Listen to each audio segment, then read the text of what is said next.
नमस्कार दोस्तों, कैसे हैं आप? मैं हूं गौरव और ये है ट्रांसफॉर्मेशंस। जैसा कि आप सब लोग जानते ही हैं कि आगे आने वाले 2-3 महीनों में बिहार में चुनाव है विधानसभा के, जिसमें लगभग 243 सीटों पे एमएलए इलेक्ट किए जाएंगे। आम जनता, आम जनमानस उनको अपना वोट देकर, अपने कीमती वोट देकर अपने रिप्रेजेंटेटिव या अपने नुमाइंदे चुनेंगे। और उस बीच हमें इस तरह की खबर देखने को मिलती है कि नीतीश कुमार, जो कि लगभग 15-17 सालों में सत्ता में हैं ही, तब से सीएम है वो, कभी बीजेपी के साथ उनका गठबंधन है, कभी आरजेडी जो कि लालू प्रसाद यादव की पार्टी है, जो भी काफ़ी वक्त से उनके बेटे तेजस्वी यादव जो हैं वो मैनेज आउट कर रहे हैं, उनके साथ गठबंधन रहा और 2-3 बार से गठबंधन चेंज भी हुए उनके, बट ओवरऑल सीएम वही रहे। और अब 2000 एक तरीके से 25 के चुनाव में उन्होंने इस तरीके की एक अपॉर्चुनिटी दी है युवाओं को कि अगर वो सत्ता में फिर दोबारा से आते हैं, अगर वो फिर दोबारा जीत जाती है उनकी पॉलिटिकल पार्टी, तो वो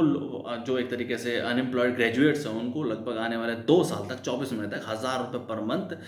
एक्स ग्रेशियर एक तरीके से स्टाइपेंड देने का काम करेंगे। अब इस तरीके की खबर सुनने के बाद, सोशल मीडिया में देखने के बाद, प्रिंट मीडिया में देखने के बाद, एज ए यूथ मुझे खुद बहुत दुख होता है और बहुत ही शर्म लगता है कि हमारे देश के नेताओं के फिलहाल जो युवा हैं उनकी ये इज्जत है, या उनकी जो एक तरीके से एबिलिटी है, जो उनकी कैपेबिलिटी है, जो उनकी एजुकेशन है, उसकी ये इज्जत है कि वो एक तरीके से जो अपॉर्चुनिटीज़ क्रिएट करने के बजाय, या सरकारी जो उनकी भर्तियां हैं उनको टाइम से करने के बजाय, या उनके लिए इक्वल अपॉर्चुनिटी ट्रांसपेरेंट प्लेटफॉर्म बनाने के बजाय, उनको 1000 रुपये ऐसे दान खाते के देने का काम कर रहे हैं कि लो जी, आप अगर आप ग्रेजुएट हो और अगर आपके पास जॉब नहीं मिल पाई है आपके पास, तो हम आपको 1000 रुपये देते हैं। उनको जॉब क्यों नहीं मिल पाई? उनके लिए जो अपॉर्चुनिटीज़ क्यों नहीं क्रिएट करी सरकार ने? ये राज्य स्तर की सरकारों का ही काम है और सिर्फ बिहार को ही एक तरीके से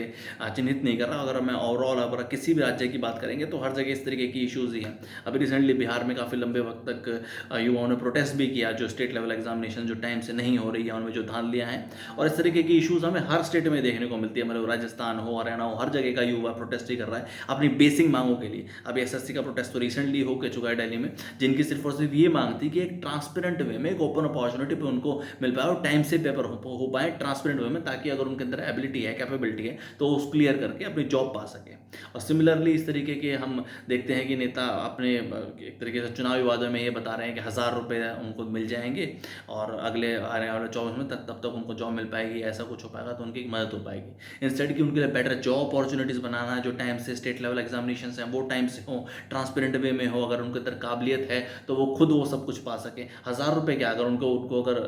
एक तरीके से ओपन अपॉर्चुनिटीज़ मिल पाएंगी, उनको अगर जॉब अपॉर्चुनिटीज मिल पाएंगी, तो उनकी अगर काबिलियत 1000 रुपये की है तो 1000 वाली जॉब पालेंगे, 5000 की है तो 5000 की, 5 लाख की होगी तो 5 लाख की पालेंगे। इंस्टेड कि उनको अपॉर्चुनिटीज़ देना आप इस तरीके के एक तरीके से चंदा या एक तरीके से स्टाइपेंड देने के बजाय उनके लिए एक ट्रांसपेरेंट वे में प्लेटफॉर्म तैयार करिए, ताकि उनको उनकी काबिलियत के हिसाब से उनको अपॉर्चुनिटी मिल पाए। जय हिंद, जय भारत।